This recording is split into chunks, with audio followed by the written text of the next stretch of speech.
Namo Buddhaya dan salam sejahtera untuk kita semua. Perkenalkan, nama saya Eko Hendrianto.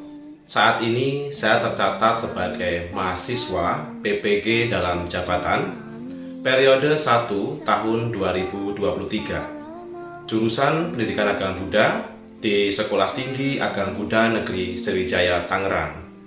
Hari ini, Kamis 12 Januari 2023, saya akan melaksanakan kegiatan praktek mengajar dalam rangka penilaian uji kinerja di unit kerja saya di SMP Negeri 10 Tanjung Pinang, Kota Tanjung Pinang, Provinsi Kepulauan Riau. Berikut uji kinerja saya. Selamat menyaksikan. Apa? Soto, ayam bakar. Udah kenyang ya? Mudah-mudahan nggak ngantuk. Pagi menjelang siang ini kita awali dengan doa. Semoga semua makhluk hidup berbahagia. Sadu, sadu, sadu. Kita akan duduk ini. Silahkan atur posisi duduknya. Duduk ini kita mulai. Duduk ini selesai sikap Anjali. Habis kenapa duduk hening, kenapa meditasi sebelum belajar? Itu ada banyak manfaat untuk siswa. Yang pertama, meningkatkan konsentrasi dan daya ingat pada pelajaran yang akan diikuti. Itu ya, jadi banyak manfaatnya. Kalian harus mentaati tata tertib pada pembelajaran kali ini. Yang pertama, kalian harus mengikuti kegiatan pembelajaran sampai selesai. Yang kedua, tidak makan saat pembelajaran. Pakaiannya harus rapi, sudah diikat semua, sudah rapi. Yang perempuan, sudah dimasukkan, sudah rapi. Dan yang terakhir, harus menjaga kenyamanan di kelas. Itu tata tertibnya ya. Dan selanjutnya, untuk menanamkan jiwa nasionalisme, kita akan menyanyikan lagu Indonesia Raya ya.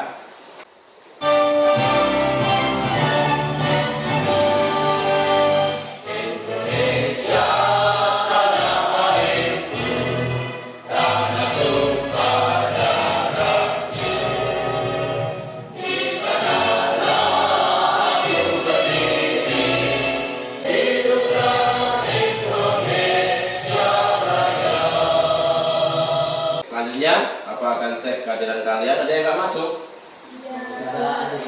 Ada semua. Wah, ini yang Bapak harapkan ya. Untuk meyakinkan Bapak benar, Bapak akan panggil satu-satu ya. Cindy Valencia hadir Pak. Hadir. Kevin Leonard hadir Pak. Hadir. Untuk supaya kelas menjadi nyaman saat belajar, coba posisi duduk kalian ya gini. Nah, ini artinya lebih nyaman begini ya. Ada yang ingat kita belajar apa? Dulu. Hah? Raja satu. Para raja ya? Ya. Raja Jatah 1. Raja Jatah 1 kita belajar terakhir kemarin. Masih ingat nggak Raja Jatah 1 itu berbuat apa kepada ayahnya? Ada yang masih ingat? Apa? Menyakiti, bahkan menyiksanya ya, sampai ayahnya meninggal. Itu Raja Jatah 1. Mengikuti pembelajaran hari ini, kalian Bapak harapkan memiliki pengetahuan tentang puja yang tidak sesuai dengan agama Buddha. Yang kedua, memiliki pengetahuan tentang puja yang benar. Dan yang terakhir, kalian akan mampu menerapkan ajaran Buddha dengan cara melaksanakan praktek puja sesuai dengan agama Buddha atau ajaran Buddha dalam kehidupan sehari-hari. Ini tujuan pembelajaran kita pada hari ini. Untuk supaya kalian dalam pembelajaran ini lebih fokus, tadi sudah meditasi, sekarang kita akan bermain sebentar. Kalau Bapak ucapkan Buddha, kalian pegang kepala. Ingat ya. Kalau Bapak mengatakan Dhamma, pegang telinga. Kalau Bapak mengatakan sangha, pegang Buddha. Ini Buddha. Ya, siap? Buddha, Dhamma, Sangha. Bapak akan uji daya ingat kalian, konsentrasi kalian. Ingat, konsentrasi. Buddha, Dhamma, Sangha, Dhamma. Ayo, masih ada yang kurang konsentrasi. Sekali lagi ya, harus konsentrasi.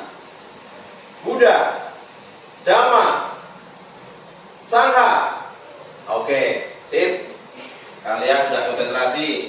Saya pembelajaran ini, setelah ini kalian bisa mampu untuk belajar dengan serius, dengan lebih konsentrasi. Jadi udah Pak coba. Materi hari ini kita akan belajar tentang puja. Pernah dengar puja? Pernah Pak. Tetangga saya puja, itu nama orang. Ya. Dalam agama Buddha pernah dengar kata-kata puja? Apa itu? Ada pertanyaan. Apa itu puja? Menghormati. Apalagi ada yang tahu? Menghargai. Terus? Membantu.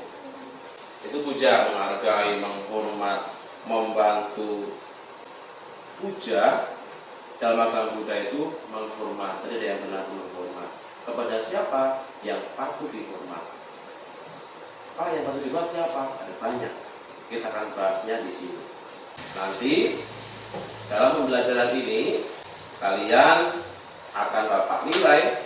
Tidak hanya kalian pintar saja, tidak hanya nilai kalian bisa mengerjakan soal saja, tapi lihat di depan itu.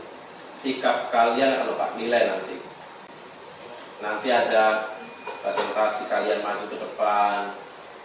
Siapa yang mau bertanya, bahasanya bagaimana, pertanyaannya bagaimana, itu tampilannya ya. Kayak presentasi, memberikan pendapat, itu akan bernilai keterampilannya. Apakah isi? Nanti sikapnya apakah nilai rendah. Dan pengetahuan. Nanti ada beberapa kali soal untuk kalian dikerjakan. Ada nilai sikap, ada nilai pengetahuan, ada keterampilan kalian. Ada 3 nilai Bapak akan ambil pada hari ini. Seringkali puja ini disalahartikan.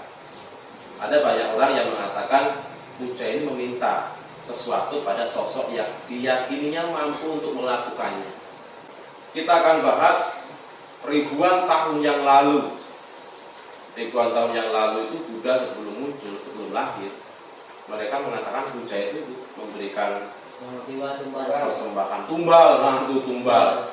Tumbal kan apa? Ya banyak. Oke, lanjut. Nah, saat Buddha udah lahir dan mengajarkan Dharma. Nah, pada saat itu banyak manusia dan mengenal Sang Buddha. Dan puja itu pada masa Buddha diartikan sebagai wata. Wata itu merawat guru Buddha atau merawat Buddha. Dengan cara apa? Ya banyak. Caranya banyak.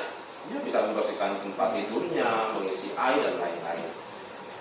Puja, cak pujarianang, etang manggara utama. Menghormat pada yang patut dihormat adalah berkat utama. Siapa yang layak dihormati? Ada yang tahu? Guru, sesama teman, kakek nenek keluarga ya. Saudara, paman. Nah, untuk lebih jelasnya kita akan menonton sebuah video. Siapkan penanya, siapkan buku tulisnya. Jika menurut kamu penting, catat. Jika ada yang nggak jelas, catat juga. Ini pengetahuan tentang puja yang benar dalam agama Buddha. Yang ketiga, menunjukkan sikap peduli. Dalam pengertian umum, puja sering diartikan sebagai kegiatan memberi persembahan atau melakukan penghormatan pada objek-objek yang dipuja. Dan ternyata masih ada juga yang antara kita sebagai umat Buddha masih kurang memahami arti yang sesungguhnya tentang puja. Selanjutnya kita akan bahas mengenai puja pada masa Buddha. Pemahaman puja pada masa Buddha ini sangat jauh berbeda dengan pemahaman puja sebelum ada adanya Buddha. Jika pemahaman puja sebelum Buddha itu mengorbankan binatang, bahkan manusia untuk sosok dewa, tetapi puja pada masa Buddha diartikan sebagai wata, yaitu dengan cara mempersembahkan bunga, lilin, dupa, dan lain-lain. Dalam pembahasan ini, Sang Buddha juga menegaskan bahwa melaksanakan dhamma atau ajaran yang Buddha ajarkan ini adalah puja yang tertinggi. Apakah layak jika orang tua sedih itu karena kita, orang tua sedih karena anaknya? Tentu saja tidak. Selanjutnya, mengapa Dhyana atau Buddha dan Sangha layak untuk kita hormati? Jelas, karena Buddha telah mencapai tunggal sempurna dan mengajarkan dhamma yang sangat berharga. Untuk siapa? Untuk kita semua. Juga para bhikkhu yang menjalankan ajaran Buddha dan membimbing kita untuk ikut mempraktekkan dhamma ajaran Sang Buddha. Kalian juga sebagai siswa bisa melakukan hal-hal yang patuh kepada guru, juga bersikap baik pada teman. Demikian yang bisa kita sampaikan. Semoga ini bermanfaat dan bisa dipraktekkan dalam kehidupan sehari-hari di sekolah maupun di masyarakat. Sekian, terima kasih. Namo Buddhaya. Udah paham? Apa yang disampaikan di video barusan? Kalian mendengarkan tentang apa? Puja. Ada apa aja di situ? Sesudah Buddha dan masa Buddha, apalagi? Dan sebelum Buddha. Ada lagi yang kalian ingat? Nah, ternyata udah kalian catat juga ya. Oke, selanjutnya tulislah sebuah pertanyaan. Bapak memberikan waktu kalian seluas-luasnya untuk merumuskan sebuah pertanyaan. Silakan gunakan waktu yang Bapak berikan ini dengan baik. Tulislah dengan tulisan yang rapi apa yang mau kalian tanyakan. Nanti setelah itu kalian akan tanyakan pada teman kalian pertanyaan kalian.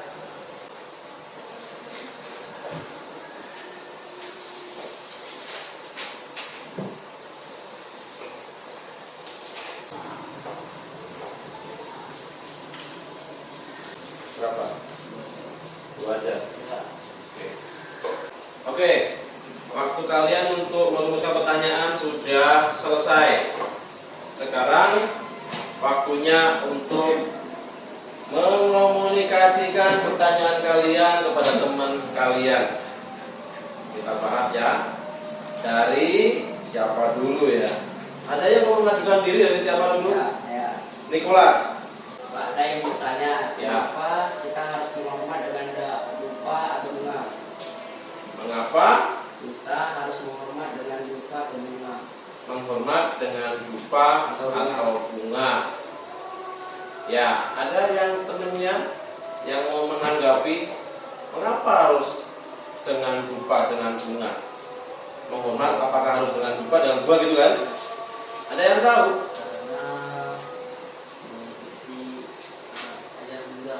Mengikuti jalan Buddha. Ada lagi? Kenapa bunga? Mengingatkan kita supaya bunga kan kalau lama-kelamaan jadi busuk, bau, layu, berarti berubah, melambangkan perubahan. Supaya kita sadar kalau kita ini berubah, bisa ubah. Yang sehat jadi sakit bisa sehat lagi juga berubah tuh. Ya. Saya mau tanya tentang kenapa di dalam agama Buddha ada sila-sila yang tidak boleh kita langgar. Kenapa ada sila-sila yang nggak boleh kita langgar? Apa contohnya? Membunuh hewan. Dilarang bunuh hewan. Terus, Ini ayo minuman keras. minum minuman mabuk. Kenapa nggak boleh mabuk? Kenapa nggak boleh membunuh? Itu membuat tubuh keburukan. Membuat berbuat keburukan, tuh Nicholas, kata Kelvin. Ada yang lain? Karena nanti akan menderita, tuh kata si Natalia. Kenapa nggak boleh ucapannya kasar, bohong? Ayo, ada yang tahu? Karena dosa. Oh, ya dosa. Bohong kan, kalau kita bohong lama-lama nggak dipercaya teman. Kalau nggak percaya, coba kalian bohong sama temennya, tiap hari bohong. Nanti kalau kamu bilang jujur sama dia, pasti kamu bohong, padahal jujur. Karena sering bohong. Sulit untuk percaya. Tuh kata si Kelvin tuh. Ucapannya bohong itu melanggar sila keempat. Tidak berbohong. Kak, kenapa meminta-minta pada dewa dan Buddha itu tidak boleh? Lalu bagaimana agar keinginan kita terkabul? Mengapa meminta-minta kepada dewa atau Buddha itu nggak boleh? Yang pertama, kenapa nggak boleh? Ayo. Kenapa nggak boleh? Karena itu bukan untuk minta-minta. Karena itu bukan untuk minta-minta. Agar bisa tercapai yang semakin kita harus berjuang keras. Agar tercapai keinginan kita, kata Nicholas, harus berjuang keras. Tepuk tangan untuk Nicholas dulu. Dan tidak putus asa. Tidak putus asa, udah mantap lagi itu. Ada yang lain? Ayo. Menyerah. Pantang menyerah, ya. Boleh lah pantang menyerah ya. Semangat ya. Tapi untuk kebaikan pantang menyerah ya. Jangan pantang menyerah berbuat buruk. Nah, itu nggak boleh. Nggak boleh ya. Pantang menyerah berbuat kebaikan. Bagaimana agar keinginan kita terkabul? Tadi berusaha, kata Nicholas. Ada yang lain? Pantang menyerah. Sambil dicatat ya. Kita harus berbuat baik sama orang. Berbuat baik sama orang. Apakah orang saja Nicholas? Oh, Cindy, tidak hanya orang saja, kata temennya. Hewan juga. Orang tua apalagi. Guru. Tuh ya. Ayo, apalagi? Kenapa kita harus berdana? Kenapa kita harus berdana? Dapat pahala. Kita sendiri. Melatih keikhlasan ya, Kevin. Apalagi? Menambah kebaikan ya. Sini dicatat, ingat ya, coba teman-temanmu itu. Ayo apalagi? Mengapa kita harus berdana tadi ya? Biar tidak serakah. Biar enggak serakah. Itulah Sindi, teman-teman kamu bilang kenapa harus berdana ya? Manfaatnya banyak. Berdana untuk diri sendiri bisa melatih kita untuk ikhlas, terus untuk melepas. Nah, kalau kita nggak pernah melepas barang yang kita punya, kita kehilangan, wah itu sedih. Ada lagi? Temennya dikasih kesempatan loh, nanti waktunya habis. Siapa dulu? Natalia atau Natalia? Apa Kelvin? Kelvin dulu lah. Coba dari kita kasih tahu cara-cara menghormati pada orang tua. Bagaimana jika orang tua itu wafat, Pak, dan bagaimana cara menghormatinya? Pertanyaannya teman kalian itu, bagaimana jika orang tua sudah nggak ada? Ayo, mau membantu cuci, mau membantu pijitin, capek pijitin, udah nggak ada. Gimana? Ini tanyakan Kelvin. Sembahyang, Pak. Sembayang. Sembayangnya berdoa untuk yang meninggal ya. Ada lagi? Ke makam. Ini juga tuh ke makamnya yang meninggal, bersih-bersih, berdoa, Membantu orang yang membutuhkan. membantu, nanti dilimpahkan kebaikannya untuk yang meninggal.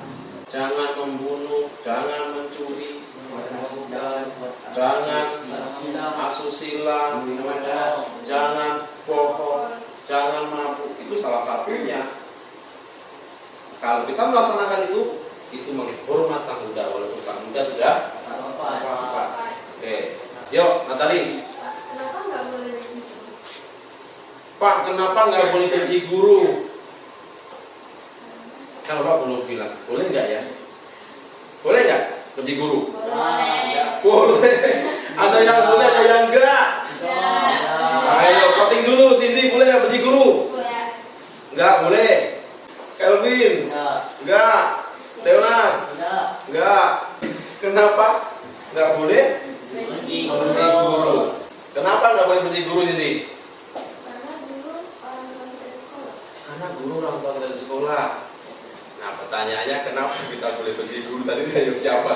Ayo kenapa kita boleh benci guru? Karena kalau kita boleh benci dulu, kalau gurunya sudah keterlaluan kita memperlakukan kita sudah. Oh kita boleh benci guru kata Nicholas kalau guru keterlaluan. Keterlaluannya apa sih? Nampar. Kamu nggak bisa kerjakan. Nggak main-main. Kalau udah berdarah-darah semua kan, karena Pak Eko. Wah, Pak Eko tangkap polisi loh. Nggak hanya dibenci, guru itu ya mungkin suaranya agak keras ya supaya kalian tuh mendengar dan mengikutinya. Tujuannya pasti baik kok. Kalau ada sampah, gurunya marah. Kalian nih sampah nggak dipungut.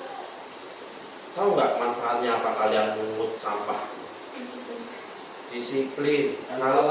Kalau kalian kerja, nanti udah dewasa kerja, kalau terbiasa buang sampah tempatnya, itu bosnya nampak kalian ya pasti pandang baik, sopan, jaga kebersihan. Nah, mudah-mudahan gajinya itu.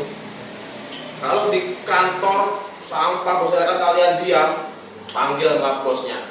Nicholas, besok bakal kerja lagi ya? Bisa aja, bos kok bisa aja cari karyawan yang lebih disiplin lagi, lebih menjaga kebersihan lagi. Itu tujuan guru yang jarang siswa tahu. Taunya ya guru itu marah-marah terus tiap hari. Ya sebenarnya mau alasan apapun kita tidak boleh membenci guru. Ya, yang jelas apapun yang membuat kalian benci pada guru itu pasti tujuannya dari guru baik. Baik. Tujuannya baik. Mungkin caranya berbeda-beda. Ada yang agak sedikit keras suaranya gitu. Tapi nggak ada benci Bapak kan? Yakin? Apa karena takut? Tidak. Ya mudah-mudahan aja kalian jujur. Oke. Jadi si Natali bisa ditulis di ucapan temenmu tuh.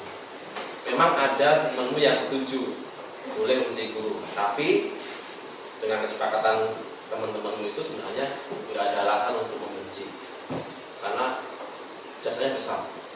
Pak, saya mau nanya, Ya. soalnya besar mana? Berbuat jahat kepada teman atau kepada orang tua? Besar mana? Besar mana kejahatannya? Berbuat jahat pada teman atau jahat pada orang tua? Tuh temanmu sepakat orang tua. Kenapa? Baik jasanya. Iya karena orang tua itu jasanya besar. Dari kandungan tadi di video dijelaskan kan. Kalau ditotal sampai kalian sekarang ini berapa puluh juta habisnya kalian? Apakah orang tua? Nah kamu udah SMP kelas 8, kamu habis 45 juta. Sini bayar. Beli susu ke dokter. Pernah kayak gitu? Itulah orang tua. Enggak memikirkan habis berapa. Pasti besar buat pada orang tua. Ya, selanjutnya satu persatu kalian akan maju ke depan untuk mempresentasikan hasil kerja kalian. Oh, ya. Tadi saya bertanya, kenapa kita harus menghormat dengan dupa atau bunga? Karena memiliki ajaran Buddha, Roma melambangkan kewangian atau harum, bunga sesuai melambangkan perubahan. Oke. Ada tambahan dari yang lain? Sudah cukup ya? Sesuai dengan ajaran agama Buddha ya. Oke, ada yang kedua? Kenapa di dalam agama Buddha ada istilah yang tidak boleh kita langgar? Dan jawabannya Jawabannya? nanti akan penderitaan, dosa, karena nanti teman tidak percaya. Teman bisa nggak percaya. Oke, tepuk tangan untuk Nicholas. Yang lain dengar.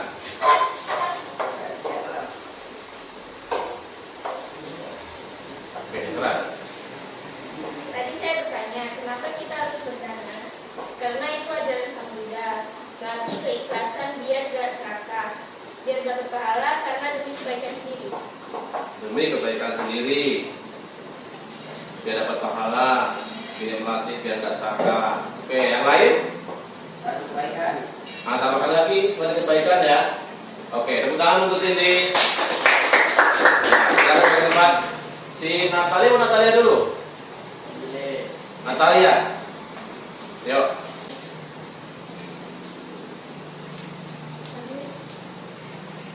Jadi saya bertanya, kenapa nggak boleh berhenti dulu? Karena telah berjasa kepada kita dan dengan menanyakan jalan yang tertib. Ya, ada yang tambahkan? Cukup. Ada lagi tadi? Ya, cukup. Ada lagi. Udah? Cukup? Ada tambahan ya? Tepuk tangan untuk Natalia. Terakhir ya, Natalia. Yuk, yang keras ya.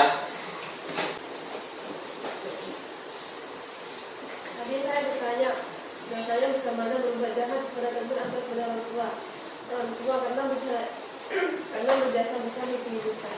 Karena berjasa besar di kehidupan anaknya atau kita. Berarti sepakat kalau berbuat jahat itu, kalau buruknya besar, berbuat buruk kepada orang tua. Ada tambahan? Karena kita tidak boleh durhaka. Tidak boleh durhaka kalau orang tua. Waduh, itu besar, durhaka ini. Karena orang tua tidak menghitung biaya yang sudah habis. Karena orang tua tidak menghitung biaya habis berapa. Nanti tambahkan ya, Natalia dulu itu. Nah, silakan tepuk tangan untuk Natalia dulu. Ya semuanya, terima kasih kalian sudah mempresentasikan hasil karya kerja kalian sudah dengan baik dan silakan diperbaiki lagi. Kalian akan Bapak minta untuk mengerjakan lembar kerja. Tulis nama lengkap kelas dan di lembar terakhir ada beberapa soal, agak banyak.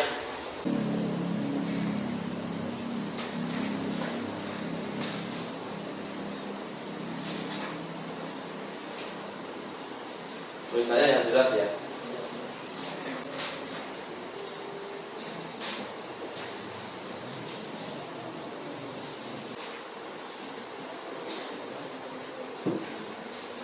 Contoh puja terhadap Buddha. Apa tadi? Tadi udah kita bahas tuh. Koreksi.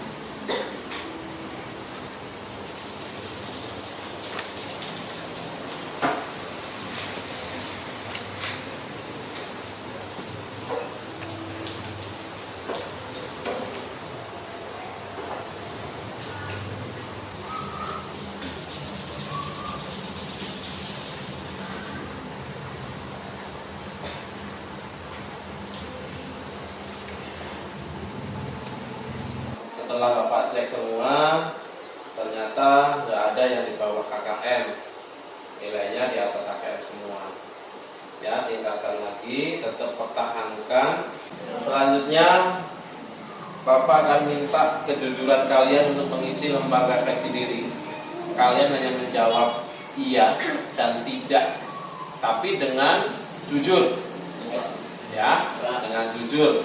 Baca dengan jujur dan jawab pertanyaan dan pernyataan ini dengan jawaban iya dan tidak. Bapak akan tahu kejujuran kalian. Cek lagi. Di sini Bapak akan nilai benar-benar kejujuran kalian ya. Coba teman dulu.